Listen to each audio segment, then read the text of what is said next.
This 3-bedroom/2-bath/2-car garage home is dining room Horton's popular Aria floor plan, which features a split bedroom design, a separate inside laundry room, a large open kitchen and great room, and a large master bedroom and bath.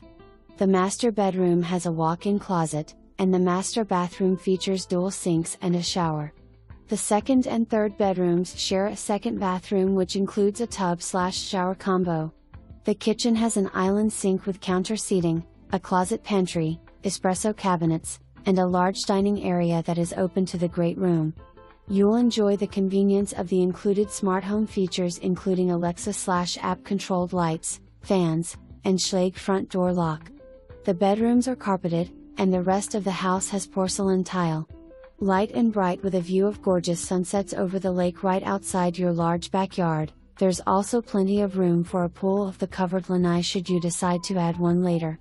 However, you may never want to, because Del Tierra is a gated community which provides all residents with a beautiful resort-style pool, a community fitness center, a great playground, a soccer field, and paths for walking and bike riding, all for the very low $100 monthly HOA fee. Compare this to any other community and you will see this is a real bargain. Even better, you get the benefits of being near the Lakewood Ranch area, but you have no CDD or stewardship fees.